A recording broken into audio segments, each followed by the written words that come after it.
Welcome, everybody. Thanks for joining me this morning. It's Yom Hashoah Holocaust Day. There are more than one observances of Holocaust Day, but this is the one that is most liturgically observed by Jews. And in Israel, last night, there was a big event, and a siren went off this morning in Israel, and we marked it last night at the synagogue and this morning as part of our minyan too. We're beginning a new series of study, which will take us until Shavuot. We're going to be reading through the narrative from the Torah itself that took the Jews from the sea, from the parting of the sea, right? We just had Passover. And the last day of Passover is about the parting of the Red Sea, but they didn't cross the sea and then take 10 steps and they were at Sinai and received the 10 commandments, but it was a whole journey. And there was a lot that happened during that journey, and they experienced manna for the first time. They grumbled for the first time. But not the last. But not the last. And they fought Amelek. And they became thirsty for the first time, but not for the last time, and had to deal with the conditions of traveling through the desert. And so a very interesting beginning to their journey that really becomes the rest of their journey through the desert. It's just walking the footprints of what happens here, complaining, and then they get back together, and Moses becomes angry, but then is able to, but then finds a way of calming their anxieties. And so it's a very interesting passage. We're going to be reading it because at the end, on the second day of Passover, we begin to count the Omer. It takes 7 weeks, before we arrive to Shavuot. And Shavuot is our holiday when we observe revelation and the revelation of Mount Sinai. So just as they're walking to Mount Sinai, we're going to be walking with them to Mount Sinai and thinking about everything that happened. And we'll be reading through large portions of it. I've got commentaries on certain parts of it. We can focus on those commentaries. We can also explore other parts as well. And what I personally am most interested in is the spiritual and psychological journey of the Israelites, leaving as slaves, but becoming ready for revelation. How do you become ready for revelation? And what journey did they have to go through? And what did God and Moses take them through? And what were their reaction? What was that whole process like? And so we were going to be reading from the book of Exodus with commentaries on the separate sheet. Well, we begin chapter 14 of Exodus. Anybody have any thoughts or questions before we begin? Okay. So Alan, please begin as always to read for us. We're chapter 14 of Exodus. You'll notice that Sepharia now has changed their default translation to a newer translation of the JPS called the Contemporary Torah from 2006. So it's newer, and the name of God appears as Yud He Vav He instead of the Lord or Adonai. So you can pick, you can say Hashem, or you can say, I think it's appropriate to say Adonai.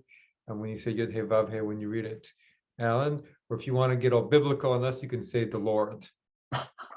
Okay. All right.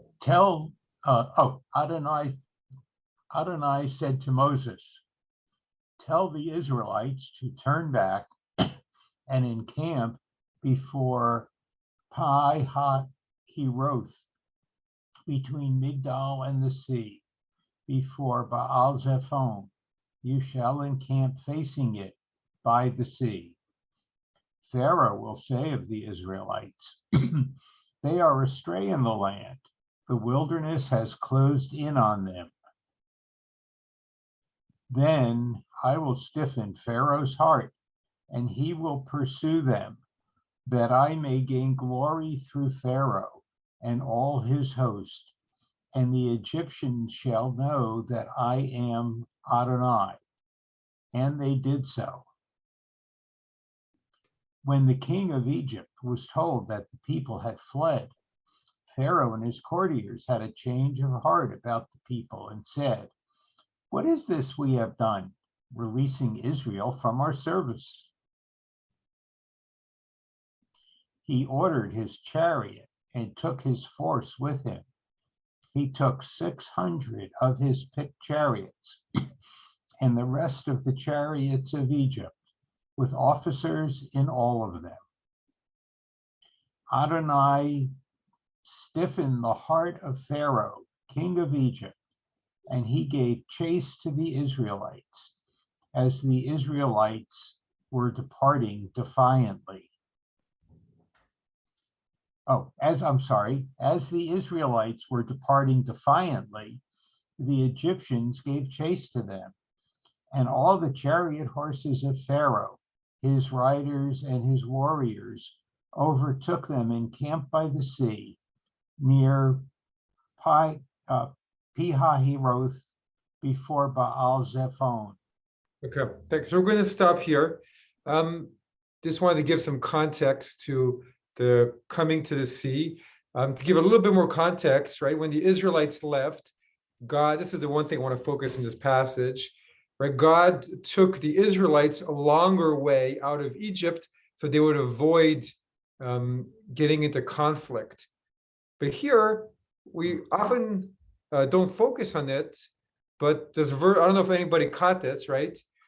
Tell the Israelites to turn back and encamp before Pihahiroth, between Migdol and the sea, between Baal Zephon. You shall encamp facing it by the sea. So Pharaoh will say of the Israelites, they are astray in the land. The wilderness has closed in on them. So God actually wants Pharaoh to come after them, right? God led them, told them to stop going the long way and to kind of trick Pharaoh into thinking that they got lost in the land purposefully so that Pharaoh pursues them. What do you think about that? Oh. Doesn't it say in the text? Hold on, where is it? We read over it. He said, the Lord says that he wants to triumph through Egypt. Where did he say that? Mm-hmm. In verse 4, I will stiffen Pharaoh's heart. He will pursue them that I may gain glory through Pharaoh and all his host. So he wants the Israelites to resist or to fight or something, but it sounds like he's setting the escaping Israelites up to have a confrontation with Pharaoh and all his host so that God can emerge glorious. That's what it sounds like. Yeah. God is purposefully drawing Pharaoh out and drawing the Israelites into a really uncomfortable situation, right? He's not taking them out easily. He's taking them out through a challenging way. Right? He could have just led them the long way.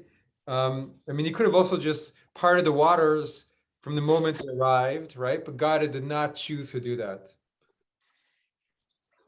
I don't know how I'd feel if I was one of the many Israelites who were there but may have had my doubts about what I'm doing here. With the Egyptians coming after me with their chariots, which were the state-of-the-art mobile armaments of the time. I keep kind of relating it to the pictures that we saw of that 40-mile long convoy of Russian armored vehicles going through Ukraine, and how people must have felt on the ground. Mhm. And God purposefully took the Israelites into that, right? They could have, he told them to turn back. They were on a different road, but he told them to turn back. If I was in a classroom now, I would have, I could have drawn a map on the board to show you what they did, but he had them turn back so that the Egyptians would say, oh, the Israelites are lost, let's go get them. And he didn't let the Israelites know this is what I'm doing, right? He just said, go this way. And then he led them through it. But I mean, let's go back for a second to what was the experience of the plagues like for the Israelites? Of the 10 plagues. Well, they suffered them too, except for the death of the firstborn, right? I mean, if there's darkness over the Israelites too. Well, the darkness, they didn't, there's a number of them where it says that it says in Goshen there was light. So the darkness they didn't suffer. And there are several other ones where also the text says they didn't suffer, but they did suffer through some of them. But isn't all of this to show how powerful Adonai is? I mean, isn't Adonai making a case here for why the Israelites should follow him and Moses out of Egypt, right? Because if there's any doubt whatsoever, if there are any stragglers whatsoever, isn't the Lord trying to establish his glorious power to both the Israelite nation to convince them to follow him out, and also to the Egyptians to say, don't mess with these people. They are children of Adonai. Adonai is really powerful. Don't mess with him. He will. So it almost sounds like all of this text is to establish Adonai as the glorious power. Not that the people aren't, worthy of description here, but this is all about God, right? It's like, Adonai will bring you out of Egypt. If you look at the wording, that's what it is. It's all first person from the Lord's point of view.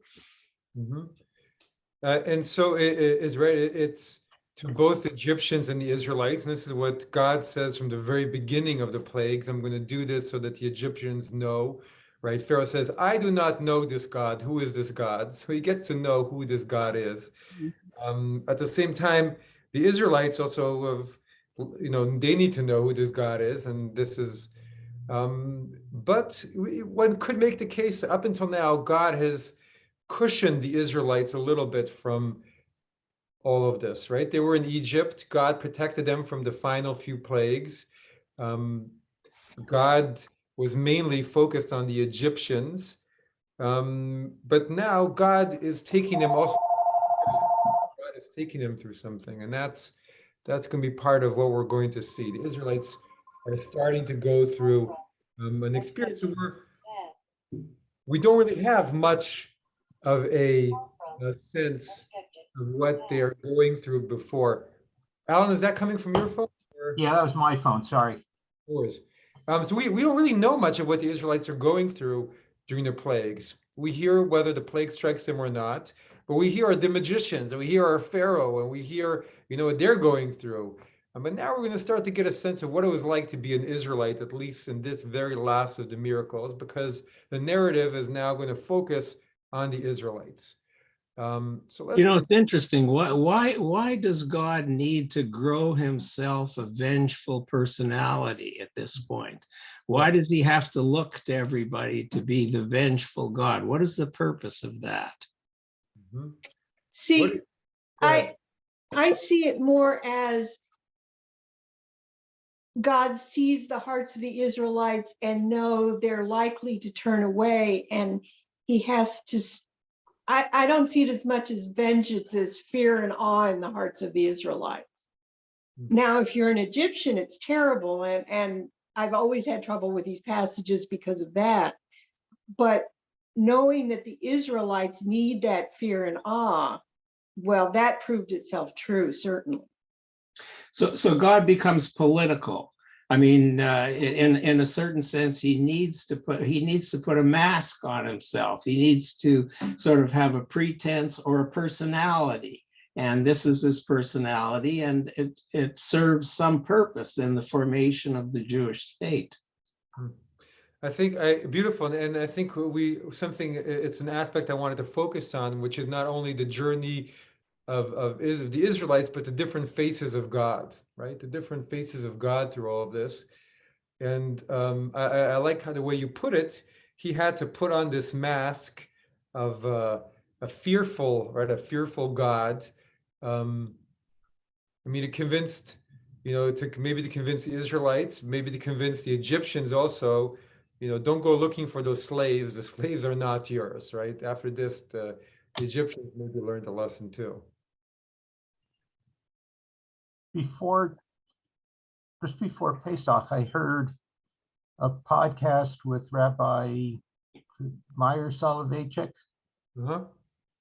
who said that each of the plagues was the Hebrew God basically taking on an Egyptian God. So one at a time, he was showing his power over the Egyptian gods until he got to when he was blocking out the sun, which was the sun god, which I think was the preeminent god. And then, of course, there was the killing of the firstborn. So I just wanted to mention that. Interesting. Well, it's I've seen those commentaries too, and the blood of the lamb on the doors, right? Those were holy to the Egyptians, so they were saying, we are killing your God, so to speak. See what your God can do, what our God can do. And I mean, there's an element of this, and it's picked up in a lot of our later tradition. This is if you take the story as is, this is a message that's resounding powerfully throughout the whole Near East, right? The God of the Hebrews is the God, right? He took the small little people, insignificant people of powerless slaves, and he defeated all the powerful gods and the powers of the magicians of the Egyptians, utterly defeated them until there was nothing left of them. And then amidst the greatest wonders, took them out of Egypt. And it's the complete defeat of all the others. And I mean, even from from the point of view of biblical scholars, there's a strong case that's made by certain biblical scholars that the story of the Torah is the story of the one God defeating all the other gods in the heavens, so to speak, right? Who is like you among the gods? Wait, there are other gods? No, because our God is the one God. And before you get to monotheism, you have to kill all the other gods. So God is, in essence, defeating and killing all the other gods until he is the only one left. And that's how monotheism is developed within the peoples who are now used to monotheism. You give them the stories of the one God defeating the other gods until none of them are left. And then, well, you have to, who's left to worship the one God who's left. But let's go forward, unless anybody else wanted to continue this conversation. Okay. Now we have a volunteer to read beginning of verse 10. Yeah, I'll read. As Pharaoh drew near, the Israelites caught sight of the Egyptians advancing upon them. Greatly frightened, the Israelis cried out to Adonai. And they said to Moses, "What was it for want of graves in Egypt that you brought us to die in the wilderness? What have you done to us, taking us out of Egypt? Is this not the very thing we told you in Egypt, saying, 'Let us be, and we will serve the Egyptians, for it is better for us to serve the Egyptians than to die in the wilderness'?" But Moses said to the people, have no fear. Stand by and witness the deliverance which Adonai will work for you today. For the Egyptians whom you see today, you will never see again. Adonai will battle for you. You hold your peace. Then Adonai said to Moses, why do you cry out to me? Tell the Israelites to go forward. And you lift up your rod and hold out your arm over the sea and split it, so that the Israelites may march into the sea on dry ground. And I will stiffen the hearts of the Egyptians so that they go in after them. And I will gain glory through Pharaoh and all his warriors, his chariots and his riders. Let the Egyptians know that I am Adonai, when I gain glory through Pharaoh, his chariots, and his riders. Okay. So what do we make of the reaction of the Israelites to what happened? It's in the movie The Ten Commandments. It's very well done, this, and I think it's word for word. But the Israelites, they turned to Moses. This is the first time we hear one of their complaints, right? The first time they want to go back.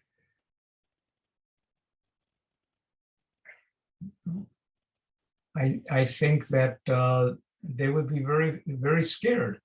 I mean, here they are, you've got the Red Sea in back of them or in front of them, and you have the Egyptians coming from the other side, and they're in between. And I would think that they would be panicking because they didn't know what to do.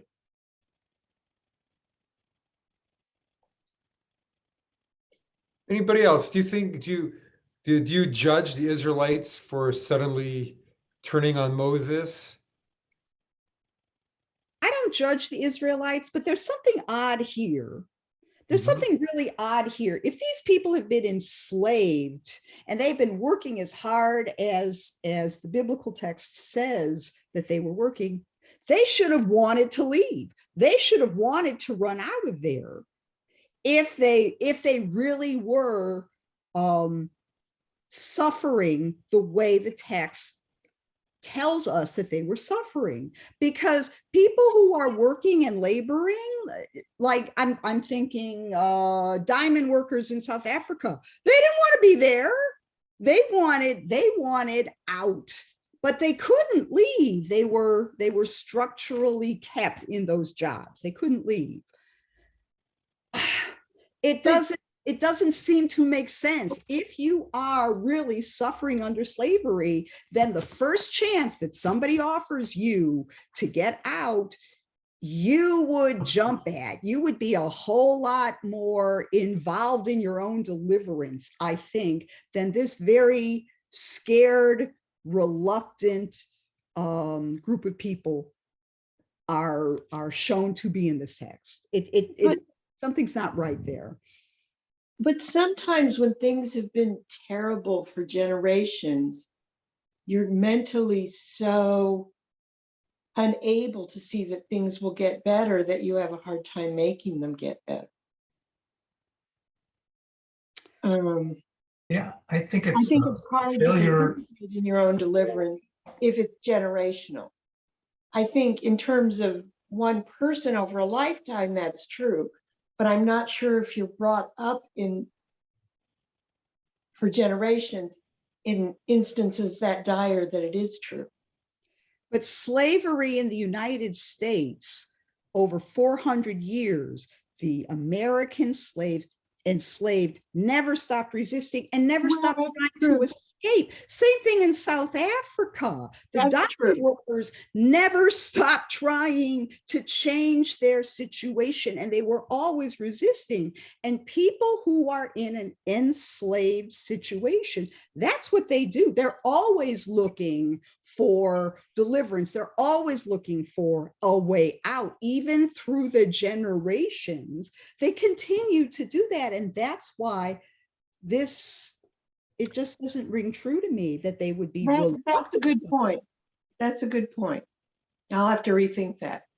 mean, it's a different world. First of all, I think it's a different world, and it's a world where people, maybe they believe the stories that are fed to them. I mean, this is the way what Judy was saying is how the tradition understands it. They were so deeply in the consciousness of slavery.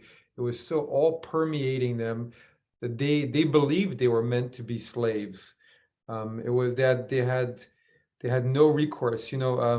In more modern times, maybe there's been at least freedom around the world where you hear that there are people who are going to freedom, or others who believe in your freedom, or there are some not far away who think you should be free. There's freedom in the world. But at that time, the idea that people as slaves would be freed was a ridiculous idea. If you were people as slaves, that's just who you were. And there was the idea of freedom was not even in the consciousness. So the Baal Shem Tov, the founder of Hasidism, he talks about the consciousness of exile, he calls it, and it's I guess somewhat akin to the Stockholm syndrome, but it's just you're in a state of mind where you can't imagine anything but where you are, where you're so stuck, where you're so in the midst of, you believe the narrative, you are a slave, and it's I don't it's true. It's interesting to compare it to slavery in America, but I guess the coming in very different periods. In the Near East and Antiquity, and it could also it's also death. Death or a slavery, that's horrible, but that's also, at least you live. And the Israelites in Egypt, at least this is what people say.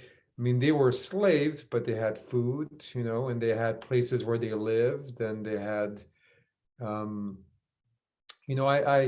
think maybe an image that comes to my mind. I don't know in the South African context, but in Nepal, where I lived, there's not quite slavery, but there's castes. The lowest castes have no recourse but to spend their entire lives making bricks, right? They're literally, it's not that different from Israelite slaves. They, from morning to night, every single day with no holiday, they make bricks in these horrible kilns on the edges of Kathmandu, and they make these bricks, and the conditions are just inhuman. But they're the lowest caste. They're completely uneducated. They make just enough money to subside, and they just can't imagine anything else. And if you were to take them and you said between this and death, well, they choose that. So if you're going to, I'd rather take me back to the kilns. At least I had enough money to buy my food daily.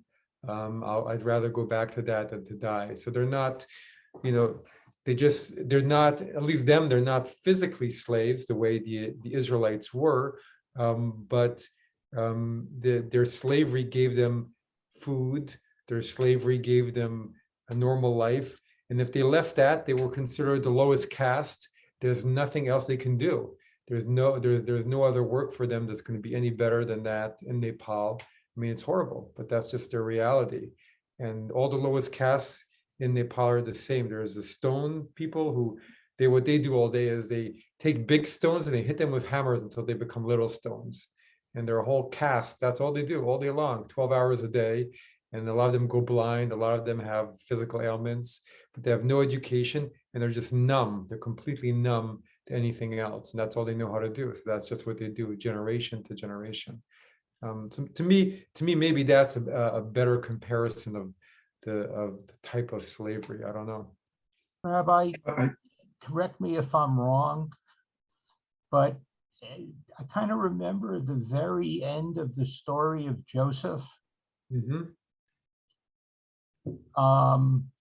Things got so bad in Egypt that everybody turned to the royal storehouses for food to not starve. And in order to get food from the royal storehouses, you had to become a slave to Pharaoh. And basically everybody in the country was a slave of one form or another. Maybe some were not slaves that did physical labor, but they were all slaves to Pharaoh because they all owed Pharaoh for their survival. Yeah, very true.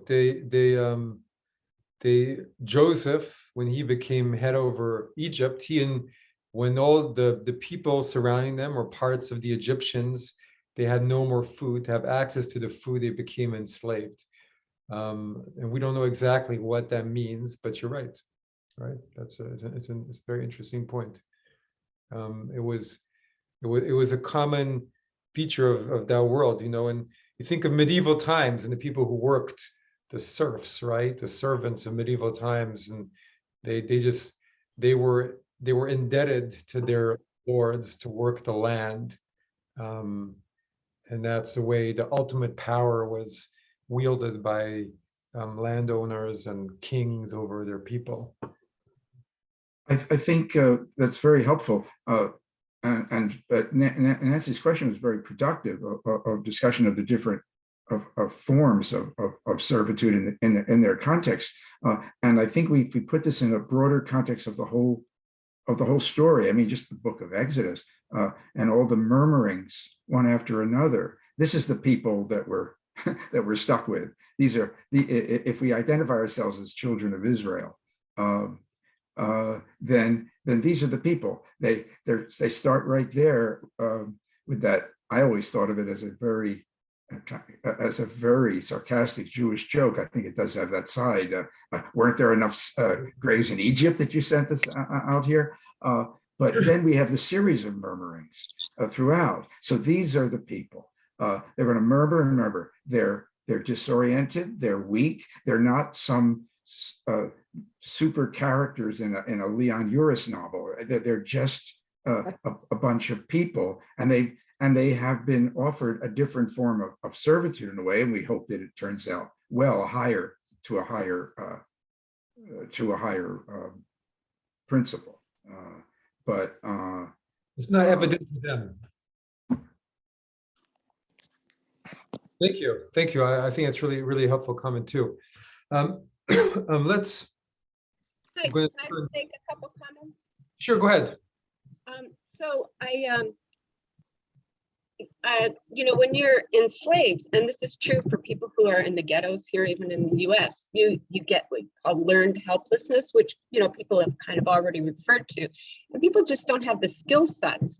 They just don't know how to be free or how to do, whatever they need to do. I used to do some volunteer work with an organization that was for young, poor teenage moms, which are all sorts of words that shouldn't go together. But anyway, they just didn't grow up where they learned even a simple thing like if the baby cries, you're supposed to pick it up, something like that. And those are all skill sets that you kind of have to learn. And I mean, the Israelites did defy Egypt because that was the whole thing with midwives refusing to, kill the young male children. They did defy the Egyptians within what they were capable of doing.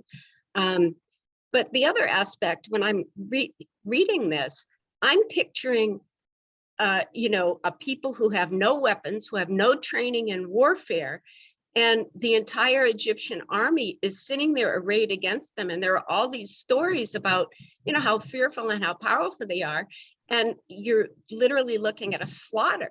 I mean, if I were there, because I think of myself, if I were physically there, and saw these people arrayed around, I'm like, we're all dying, period, because we have nowhere to go. So I just wanted to toss that out too, in their defense. No, that's great, and it's a very complex moment. They're also panicking, right? It's suddenly seeing it when you thought they weren't going to be there. So what does that suddenly bring up in you?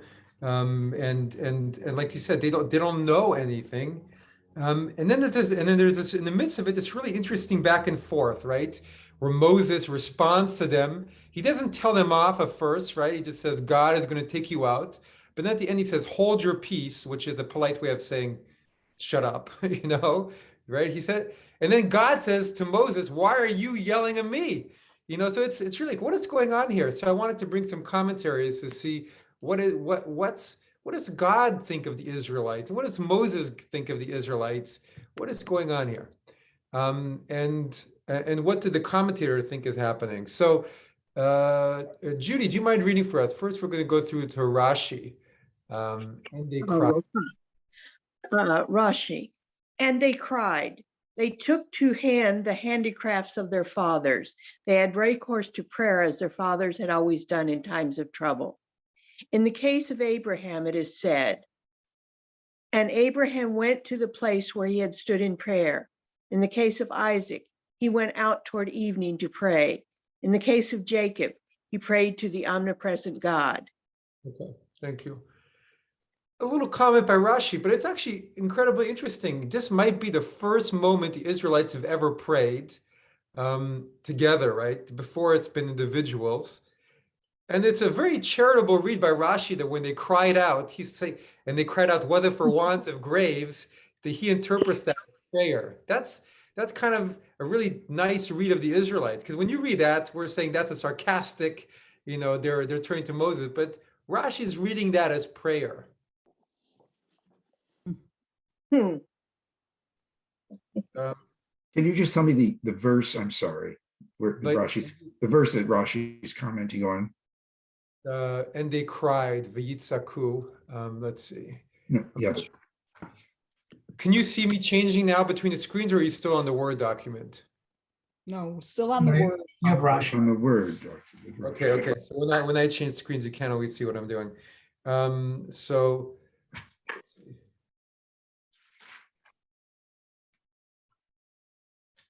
It's verse 10. Thank you. It's the verse right preceding when they say whether for want of grades. It says, greatly frightened, the Israelites cried out to Adonai, and they said to Moses, whether for want of graves in Egypt that you brought us to die in the wilderness. So they cried out to Adonai, right? They cried out to God. So it's actually kind of, it's easy to skip over that and to just look at they're complaining to Moses, but they first cry out to Adonai. So they've got good instincts, so to speak, right? And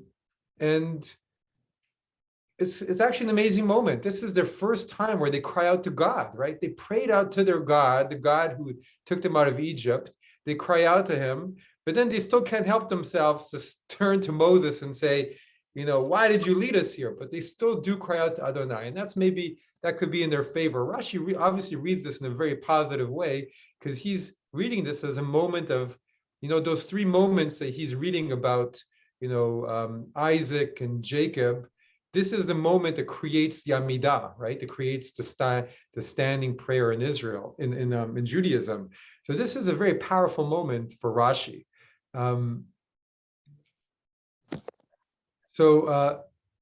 Let's see Ibn Ezra on when Moses says, stand still and see the salvation of the Lord. Judy, do you mind reading this? Sure. Stand still and see the salvation of the Lord. For you will not wage war, but you shall see the salvation which the Lord will work for you this day. One may ask, how is it that a large camp comprising 600,000 armed men were afraid of those who pursued them? Why did they not stand and fight for their own and their children's lives? The answer is, the Egyptians were masters over Israel. The generation that left Egypt were trained from their youth to bear the yoke of the Egyptians. They were of humble spirit. How could they now wage war against their masters? The Israelites were lazy and not learned in war. Can you not see that were it not for the prayers of Moses, the Amalekites who came to attack Israel, a small number of men would have defeated Israel? God alone, who doth great things, and by him actions are weighed, so arranged events that all Israel males under age of 20 who left Egypt died out. For they had no spirit to fight the Canaanites, and a new generation with a noble spirit who had never tasted exile rose after the generation of the wilderness. The generations, okay. So right? But Rashi's voice, right? Rashi and Ibn Ezra are two of the great commentators. They're both medieval. Rashi tends to be more, even though he's considered to be the simple commentary, he's more midrashic. He kind of likes to bring theology. Ibn Ezra in some ways is a more kind of down. Some people think of Ibn Ezra as the first conservative rabbi. I mean, he reads things just as they are. He's very kind of down to earth, and he's and this is a question that we haven't asked, but it's really links to everything we've been saying. There were 600,000 of them. Why couldn't they stop these 600 chariots and and a few other chariots? Why didn't they do it? And Ibn Ezra is kind of addressing what we've been talking about, is the consciousness of being a slave, and they had no training, and they just didn't know what to do. And he says, look, we see later on that this same generation is unable to enter the land, right? They're unable to do it, and it really takes God's intervention. Let's go on and see. I want to get to Moses' role in all of this. Judy, do you mind going a little bit further? I pulled this straight from Sephira, so it's a little bit hard to read, but I think you've done a great job of reading through, even though there's Hebrew and stuff mixed into it. But go ahead. Yeah. I'm starting with speaking to the children of Israel. Wherefore criest, the one above, wherefore criest thou unto me, where God says, right, got it. Yeah. Wherefore criest thou? It is to me, concerns me. Upon me rests this matter, and not upon thee. No, the one above that, there is no mention that he prayed to God concerning this. Do you see that? Okay, yes, I do now. There is no mention that he prayed to God concerning this, but this teaches us that Moses stood in prayer, whereupon the Holy One, blessed be he, said to him, it is no time now to pray at length when Israel is placed in trouble. Another explanation, taking it in the sense of wherefore criest thou, it is to me, concerns me. Upon me rests this matter, and not upon thee. The idea contained in this explanation is similar to what is expressed elsewhere. Concerning my sons and concerning the work of my hands will ye command me. Mm. And let's read a little bit further, and we'll see more of that. Okay. Judy, do you mind reading a few more? No, there is nothing for them to do but journey on, for the sea will not stand in their way. Their ancestors' merits and their own, and the faith that they placed in me so that they left Israel will suffice to divide the sea for them. And that was Rashi, by the way. Now we're going to get to Ibn Ezra on that. Yeah. Adonai's question seems at first glance redundant, seeing that Moses' outcry would have been perceived as part of the nation's outcry in verse 10, i.e., I can't read the Hebrew. However, Moses' outcry had nothing to do with being afraid of the pursuing Egyptians. He had already predicted the downfall and death of Pharaoh and his army as being so decisive that Egypt as a world power would never again pose a serious threat to the Jews. He had also told the people that God would do the fighting for them and that all they had to do was to remain silent. Moses' outcry was one of concern that the rebellious attitude of the people, who not only were afraid, something that could be forgiven, but who had dared to be sarcastic in their hour of danger, ridiculing Moses' leadership to the point where he was afraid that they would refuse to enter the sea when told to. Adonai told Moses that he had no right to assume such a thing, that in fact he was suspecting innocent people of lack of faith. Adonai is challenging Moses to issue the order to move forward, assuring him that he will see immediately that the people will respond positively. God has tremendous love for the people, understands their state.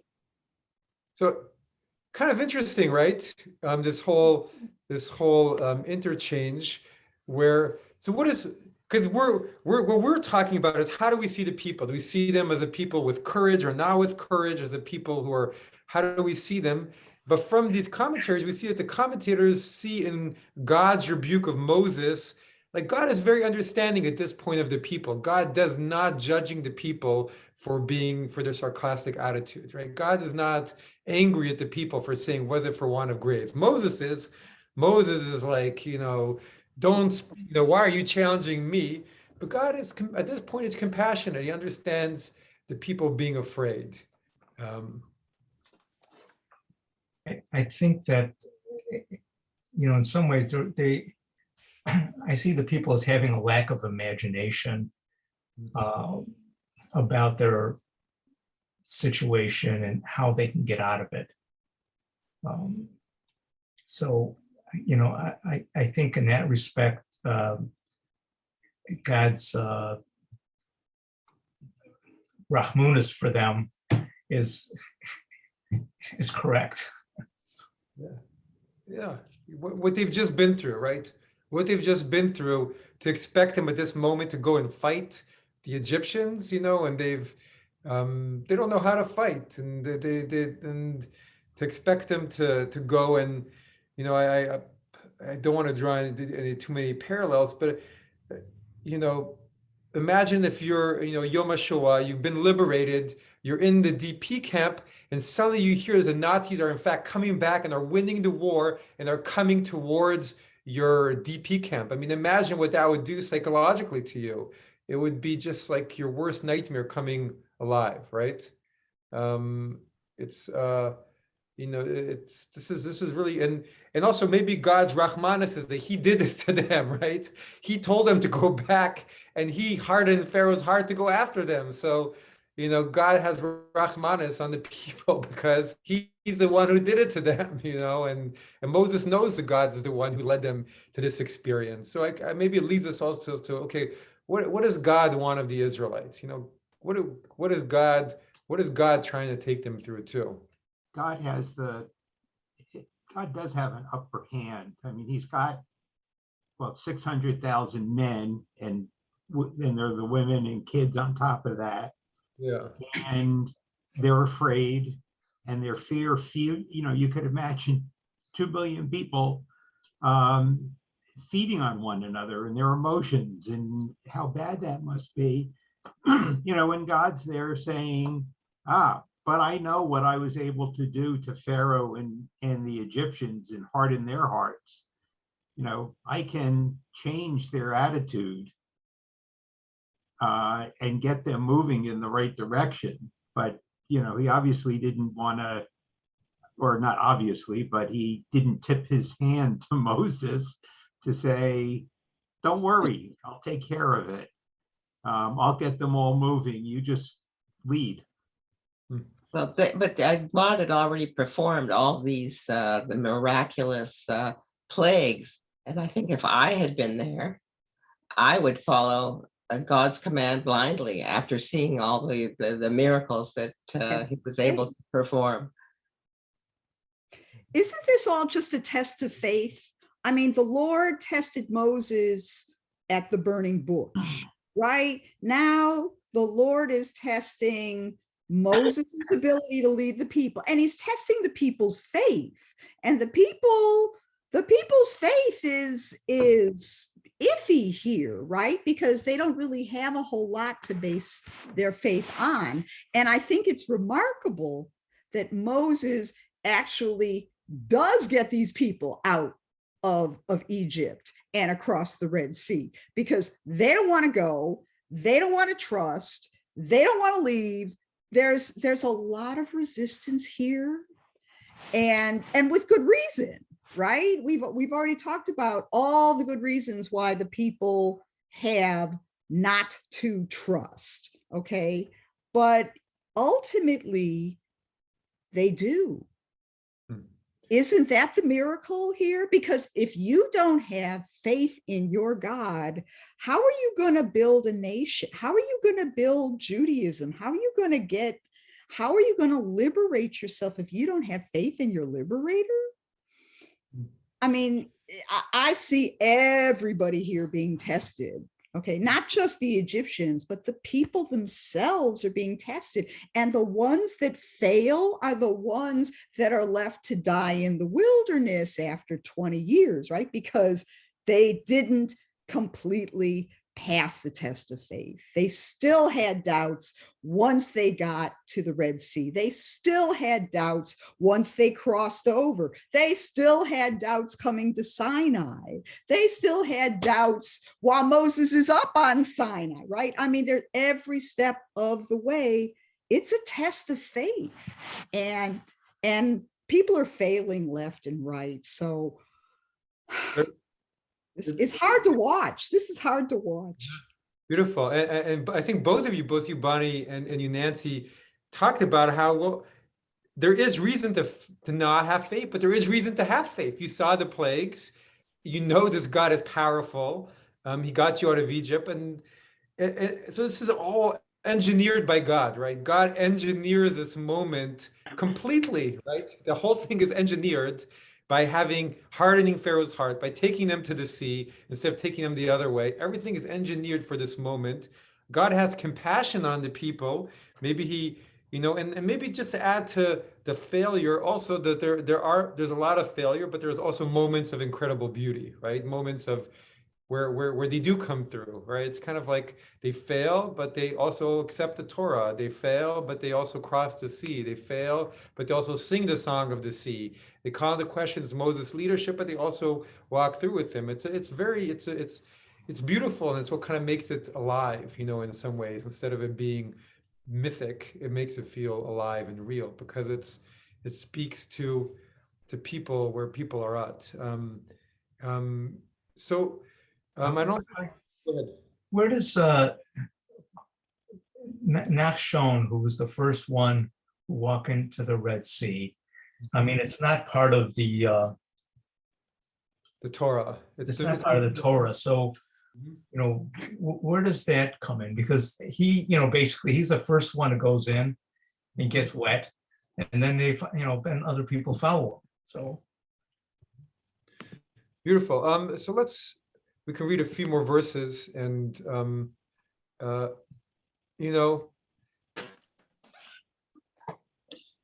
it's right. A midrash every midrash is built off a verse of the Torah. So the midrash is built over the verse of the Torah that says they walked in, and really that midrash comes out of everything we've been talking about, which is nobody's going in. And Moses is saying, God is going to do this. And God is like, why are you looking at me? Stop praying, like go do something. And so out of that moment is where we have that midrash come in, which is that the rabbis imagine that one man, Nachshon ben Aminadav, he starts to walk into the water and the water gets to his head, before they suddenly part. So he displays the courage and the faith that was needed.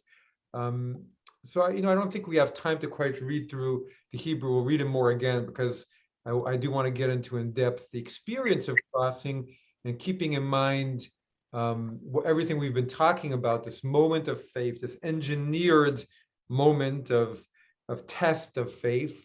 What then is the moment of release, the moment of miracle? Well, how does that impact the Israelites' mind and experience and the whole journey of it? We can talk about the Egyptians too, because then from now on in the Torah, what we're going to read is the story of the crossing. So I guess we'll read that next time, right? We'll see then there's a pillar of cloud, and then there's a wind that comes up, and the wind blows all night, and then the waters split, and so we'll read all of that next time, and we'll talk about how the miracle of the crossing of the sea, how that then, what that does to the Israelites, what that does with regard to God even, what that does with regard to the Egyptians, to this long setup that we've had, taking us to the moment. Thanks, everyone. Really. Thank you very much. Thank you, and thank everyone. Rabbi? Really good class today. Thank you, thank everybody. you. Thanks, everybody. Bye. Thank you. I learned something new every time I listen to you folks. Thank you, Charles. Diane, go ahead. Bye. Oma, have a good weekend. Have a good I was on the website and I noticed that there's a series on anti-Semitism. Yeah. I was wondering, if I were to register for that. Send me an email or send the office an email. The password, I believe, is the phone number of the synagogue, 708-390,000. It's the same as this one. I mean, I'll go ahead and register, you know, and that sort of thing. And I was going to call the office about a donation as well, but I just wanted to make sure before I took the step whether it would be okay to attend. So. Great to have you. Okay, great. Thank you so much. Bye, everybody. Bye. And this is always great, by the way. I appreciate the group. Thank you. Appreciate your involvement too. Bye. Thanks, Alan. Thanks, Charles.